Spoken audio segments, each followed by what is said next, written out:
Okay mga kababayan, pasensya na po kayo at ngayon lang po tayo nakapag-vlog sa totoo lang po mga minamahal ko mga kababayan, kung ako po ang inyong tatanungin, yung mga pagdadrama po ni Tony Cayetano ay talagang halatang halata po.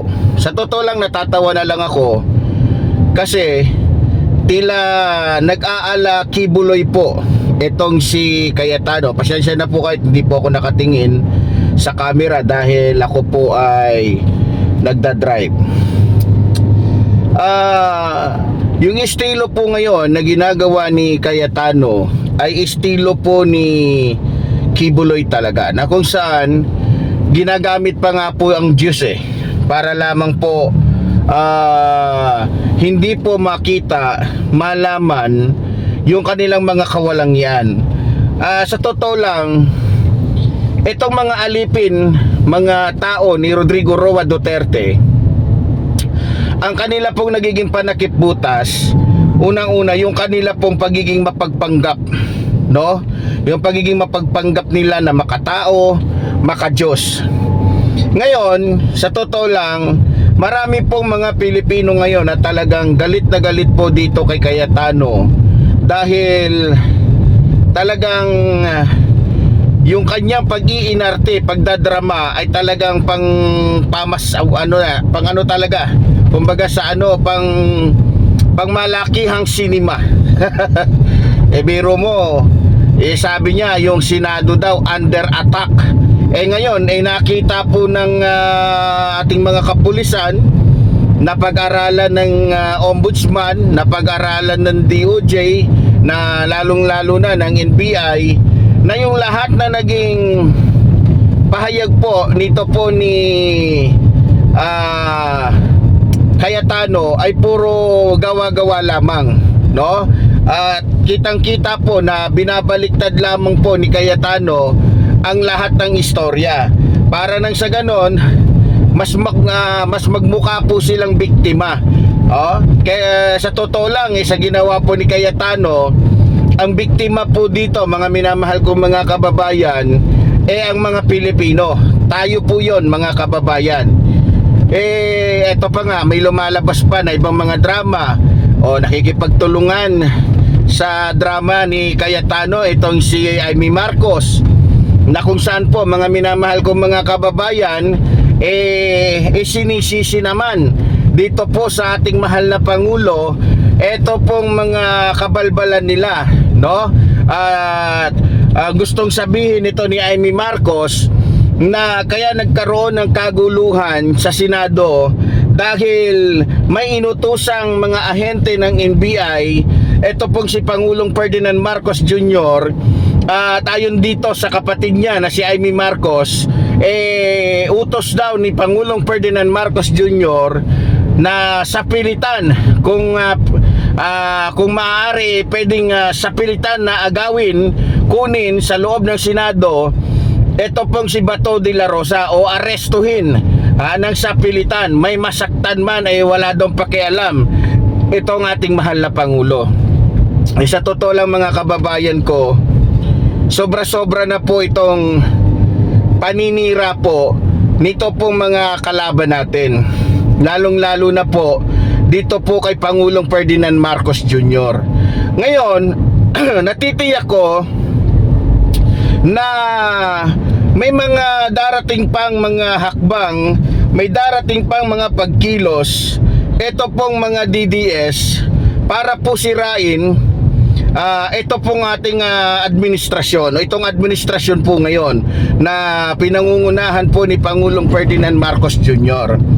Ngayon, ang masasabi ko lang po sa ating mahal na Pangulo, ito po panawagan din po ng ating mga kababayan na kung pwede, wag naman masyadong mabait.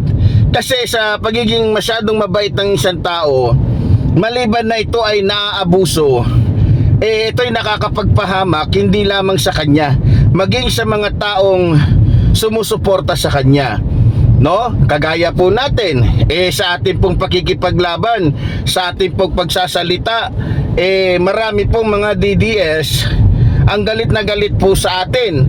Halos araw-araw nakakatanggap tayo ng mga pagbabanta dahil po sa tayo ay nagsasalita ng katotohanan at nakikipaglaban para po sa ating mahal na Pangulo.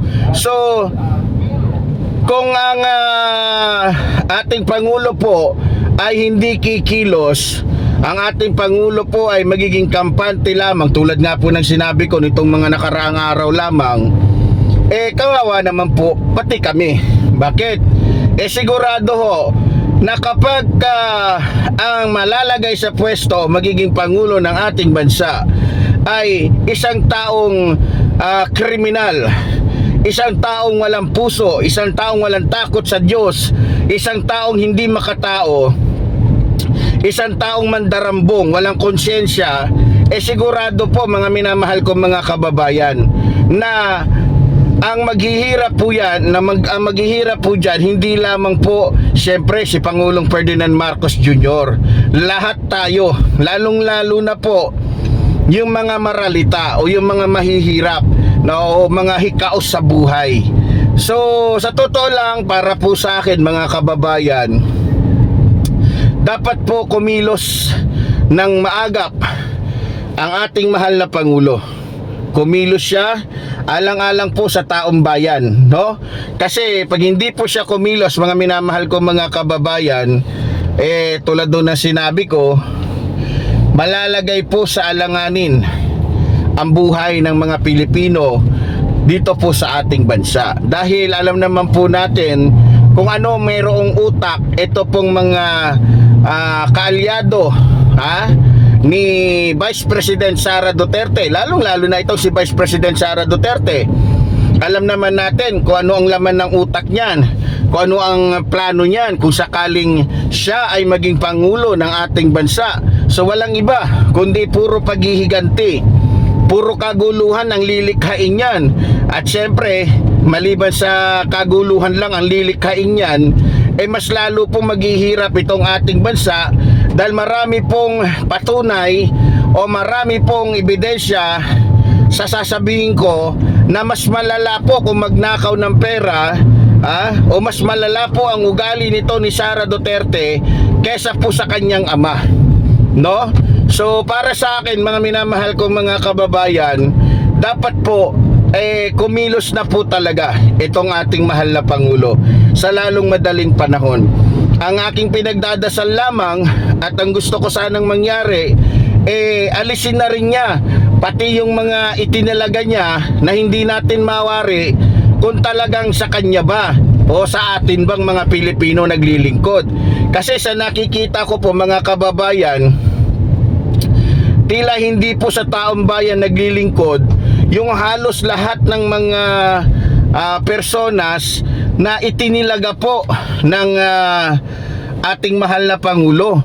Halos pulat ng tinalaga ng ating mahal na Pangulo, tila mas naglilingkod po mga kababayan sa tao o sa iilang personas lamang, 'di ba? So nakakalungkot talaga. Kaya nga mas mabuti na bago lumala yung sitwasyon, bago pa malagay sa alanganin tayong mga Pilipino, ay mas mabuti na alisin na ni Pangulong Ferdinand Marcos Jr. yung mga personas na hindi naman napapakinabangan ng mga Pilipino, sa halip napapakinabangan lang ng iilang mga personas kagaya po ng mga DDS, kagaya po ng ilang mga tao o tuta ng mga Duterte. So napakalungkot pong isipin na nandiyan sila. Pero tulad doon ng sinabi ko, meron naman po magagawa si Pangulong Ferdinand Marcos Jr. Yan kung gusto niyang kumilos, yan yung kung gusto niya talagang magkaroon ng kapayapaan, katahimikan o kaunlaran ito pong ating bansa. So yan lang po ang masasabi ko mga kababayan. Kaya para sa akin sa oras pong ito, napakainam po siguro na dapat ipagdasal po nating mga Pilipino na itong ating Pangulo ay magkaroon po ng tapang para po banggain, ha? Ito pong mga bumabangga sa kanya, o lalong-lalo na po yung mga taong naninira po sa kanya, no?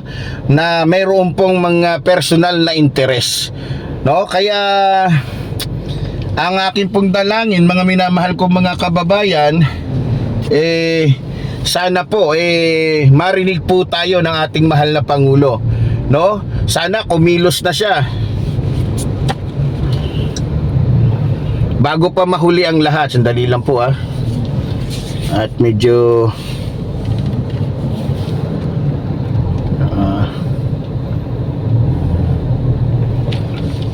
may konting problema sa trapiko. Medyo ano kasi yung kalsada. Okay, so yun lang mga minamahal ko mga kababayan. At sa mga kababayan po pala natin na nagtatanong, kamusta na tayo? Tulad doon ng sinasabi ko, medyo busy po ang inyong lingkod. Pero ganun pa man, pag tayo po may time, tayo po ay magbablog, no? At sa lahat po ng ating mga kababayan, sana po ay abangan po ninyo parati ang ating pong programa, Reaction Mo Birada Ko. So muli po, tulad po ng sinasabi ng lingkod, mabuhay po ang ating inang bayan, mabuhay po nagmamahal sa ating inang bayan. Maraming salamat po.